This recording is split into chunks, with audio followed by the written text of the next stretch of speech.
سورہ البقرہ کی آیت نمبر 43 سے 46 تک حمد و صلات کے بعد تلاوت کی ہیں۔ جو آیات پیچھے گزری ہیں ان میں اللہ تبارک و تعالی نے بنی اسرائیل کو دعوت حق دی، اور اگلی آنے والی کافی ساری آیات اور رکوعوں میں بھی یہی تذکرہ چلے گا۔ اور یہاں پر انہیں فرمایا گیا کہ تم حضور علیہ الصلوۃ والسلام پر ایمان لاؤ، جو اللہ نے کلام ان پر نازل فرمایا، جو پہلی کتابوں کی تصدیق کرنے والا ہے، یعنی قرآن پاک، اس پر ایمان لاؤ۔ اور پھر فرمایا کہ جب تم ایمان لے آؤ تو پھر 3 چیزوں کا خصوصیت کے ساتھ آیت نمبر 43 میں حکم فرمایا۔ وَأَقِيمُوا الصَّلَاةَ، نماز قائم کرو، وَآتُوا الزَّكَاةَ،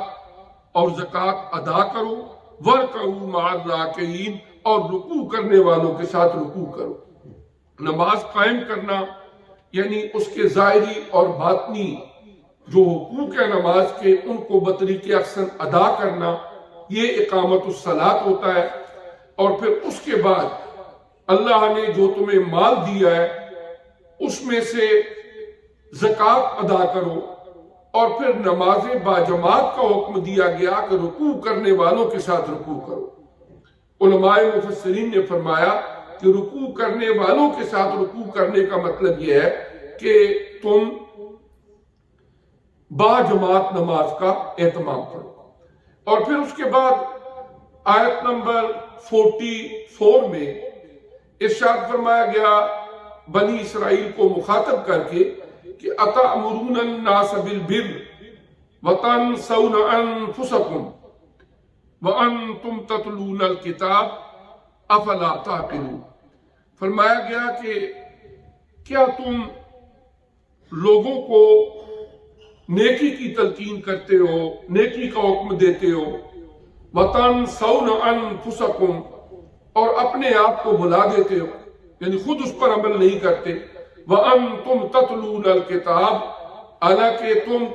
کتاب کی یعنی تورات کی تلاوت بھی کرتے ہو، أَفَلَا تَعْقِلُونَ، کیا تم سمجھ اور عقل سے کام نہیں لیتے؟ اب یہ جو آیہ کریمہ ہے اس میں فرمایا گیا کہ جب کوئی آدمی لوگوں کو نیکی کی تلقین کرے تو اسے حکم دیا گیا کہ تم خود بھی ان اللہ تبارک و تعالی کے احکامات پر عمل پیرا ہو۔ قرآن پاک میں ایک اور مقام پر ارشاد فرمایا گیا کہ لِمَ تَقُولُونَ مَا لَا تَفْعَلُونَ كَبُرَ مَقْتًا عِندَ اللَّهِ أَن تَقُولُوا مَا لَا تَفْعَلُونَ۔ یہ سورہ الصف کی 23 نمبر آیہ کریمہ ہے۔ اللہ پاک نے فرمایا تم وہ کہتے کیوں ہو جو تم خود نہیں کرتے۔ اللہ تعالیٰ کے نزدیک یہ بہت ہی ناپسندیدہ بات ہے کہ تم وہ کہو جو خود نہ کرو۔ اس کے بعد حضرت سیدنا شعیب علیہ السلام اللہ تعالیٰ کے اولو العزم پیغمبر ہیں۔ سورہ ہود اس کی آیت نمبر 88، اس میں حضرت شعیب علیہ السلام وہ اپنی قوم کو فرماتے ہیں وَمَا أُرِيدُ أَنْ أُخَالِفَكُمْ إِلَى مَا أَنْهَاكُمْ عَنْهُ إِنْ أُرِيدُ إِلَّا الْإِصْلَاحَ وَمَا اسْتَطَعْتُ وَمَا تَوْفِيقِي إِلَّا بِاللَّهِ عَلَيْهِ تَوَكَّلْتُ وَإِلَيْهِ أُنِيبُ۔ حضرت شعیب علیہ السلام کیا فرما رہے ہیں کہ میں ایسا نہیں ہوں کہ تمہیں جس کام سے روکوں وہ خود کروں، میرا ارادہ تو اپنی طاقت کے مطابق اصلاح کا ہے، میری جو بھی توفیق ہے وہ اس اللہ تبارک و تعالی کی مدد اور نصرت سے ہے، اور میں توکل اور بھروسہ بھی اسی اللہ کی ذات پر کرنے والا ہوں۔ اور میری رغبت اور رجوع بھی اسی اللہ تبارک و تعالی کی طرف ہے۔ اور اس طرح حضرت شعیب علیہ السلام انہوں نے بھی فرمایا اپنی قوم کو کہ میں کوئی ایسی بات تمہیں نہیں کہتا کہ جو خود نہ کروں، اور اہل اللہ کا، اللہ کے نیک بندوں کا زندگی کا معمول ہمیشہ یہی ہوتا ہے کہ وہ جو بات نیکی کی لوگوں کو کہتے ہیں یا برائی سے روکتے ہیں تو اپنے طور پر اللہ تبارک و تعالی کی بارگاہ میں پیشگی کے اس خوف کے ساتھ خود بھی عمل کرنے کی کوشش کرتے ہیں۔ اور عموماً یہ دیکھا گیا ہے کہ بات وہی پر اثر ہوتی ہے کہ جو آدمی کی نیت ارادہ اپنا بھی یہی ہو کہ میں اللہ تبارک و تعالی کے اس کلام پر عمل پیرا ہوں۔ حضور نبی کریم علیہ السلام جب معراج شریف پر گئے تو مسند امام احمد بن حنبل رحمۃ اللہ علیہ کی ایک حدیث مبارکہ ہے۔ آپ فرماتے ہیں کہ میں جب معراج کی رات گیا تو کچھ لوگوں کو میں نے دیکھا، ان کی زبانیں کاٹی جا رہی تھی، اور بتایا گیا کہ یہ آپ کی امت کے وہ واعظ ہیں جو بلائی سکھاتے تھے لوگوں کو لیکن خود اس کے مطابق عمل نہیں کرتے تھے۔ اور ایک دوسری روایت کے اندر ہے کہ ان کی زبانیں اور ہونٹ کاٹے جا رہے تھے، اور یہ حدیث صحیح ہے۔ ابن حبان، ابن ابی حاتم، انہوں نے اپنی کتابوں کے اندر اس حدیث مبارکہ کو نقل فرمایا۔ اور اس طرح یہ جو قرآن پاک کی آیات کریمہ ہیں، اللہ تبارک و تعالی نے ارشاد فرمایا اتامرون الناس بالبر وتنسون انفسکم، اور حضور نبی کریم علیہ السلام کی امت کو بھی اس کے اندر ایک سبق دے دیا گیا کہ اللہ تبارک و تعالی اگر تمہیں یہ منصب دیتا ہے کہ تم امر بالمعروف اور نہی عن المنکر کا فریضہ سر انجام دیتے ہو تو پھر اس طرف بھی ضرور دھیان دو کہ تم خود بھی اس پر عمل کرو۔ ایک بندہ لوگوں کو کہے نماز کے بڑے فضائل ہیں، نماز پڑھا کرو، خود سویا رہے نماز نہ پڑھے، دوسروں کو نیکی کی تلقین کرے اور خود اس نیکی کی طرف کاربند نہ ہو، تو یہ دھوکہ ہے اپنے آپ کو اور لوگوں کو بھی دھوکہ دینے والی بات ہے۔ اور اللہ کے یہاں، اللہ کے رسول صلی اللہ علیہ وآلہ وسلم کے یہاں یہ قطعاً مقبول نہیں ہے۔ اور قرآن نے واضح طور پر فرمایا لِمَ تَقُولُونَ مَا لَا تَفْعَلُونَ، کہ تم وہ کہتے کیوں ہو جو تم خود کرتے نہیں۔ اس کے بعد اللہ پاک نے اسی سورہ مبارکہ کی آیت نمبر 45 میں فرمایا اہل کتاب کو ہی کہ جب تم ایمان لے آؤ، نماز کی اقامت، زکوٰۃ کی ادائیگی،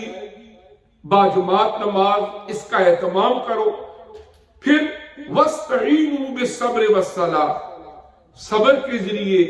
اور نماز کے ذریعے مدد طلب کرو۔ یعنی اللہ تعالیٰ کی جو مدد ہے صبر کر کے اور نماز کی ادائیگی کر کے اللہ کی بارگاہ سے وہ مدد طلب کرو۔ وَإِنَّهَا لَكَبِيرَةٌ إِلَّا عَلَى الْخَاشِعِينَ، فرمایا یہ جو نماز ہے نا، یہ بہت بھاری ہے، ایک بوجھ ہے، إِلَّا عَلَى الْخَاشِعِينَ، مگر جو خشوع و خضوع کرنے والے، عاجزی کرنے والے اللہ کے بندے ہیں جن کا تزکیہ نفس ہوا ہے، فرمایا ان کے لیے یہ بوجھ نہیں ہے۔ وہ جب نماز کی ادائیگی کرتے ہیں اس سے وہ لطف اندوز ہوتے ہیں، ان کا دل، ان کا دماغ، وجود کا ایک ایک انگ سکون پاتا ہے جب وہ سجدے میں جا کے سبحان ربی العالی کہہ رہے ہوتے ہیں یا رکوع میں جا کے سبحان ربی العظیم کہہ رہے ہوتے ہیں۔ لیکن اگر اندر کے معاملات صاف نہ ہو، ایمان مضبوط نہ ہو اور آدمی کو زبردستی کر بھی لے آپ، تو یہ بہت بڑا بوجھ وہ فیل کرے گا۔ فرمایا الذین یظنون انہم ملاقو ربہم، یہ وہ لوگ ہیں خاشعین کہ جن کو یقین ہے کہ ہم نے اللہ سے ملاقات کرنی ہے، آخرت کی ان کو فکر ہے۔ وَأَنَّهُمْ إِلَيْهِ رَاجِعُونَ، اور بے شک انہوں نے لوٹ کے جانا ہے اس اللہ پاک کی بارگاہ کی طرف۔ فرمایا وہ خاشعین، وہ عاجزی و انکساری اختیار کرنے والے جنہیں یقین ہے اللہ کی بارگاہ میں حاضری کا اور اس بارگاہ کی طرف لوٹ کے جانے کا، اللہ تبارک و تعالیٰ فرما رہے ہیں ان کے لیے یہ نماز بوجھ نہیں بنتی۔ اور اسی لیے فکر آخرت، حضور علیہ السلام نے فرمایا کہ اکثروا ذکر حاضم اللذات، کہ جو ان دنیا کی ساری لذتوں کو مٹا دینے والی ہے اس کو اکثر یاد کیا کرو، اے الموت، یعنی اس سے مراد کیا ہے؟ موت کو۔ جب بندہ اس کو اپنی انجام کی فکر رہتی ہے، آخرت کی فکر رہتی ہے، اور اس کو یہ احساس ہوتا ہے کہ اگر میں کسی کا حق کھاؤں گا کل مجھے جواب دہ ہونا پڑے گا، اگر میں اللہ کے حکم کی تابعداری نہیں کروں گا تو میرے پاس کوئی اختیار نہیں، نہ دنیا کی کوئی طاقت میری مدد کر سکتی ہے، بلکہ مجھے اسی اللہ تعالیٰ کی بارگاہ میں جانا ہے اور اسی سے مدد بھی طلب کرنی ہے، لہذا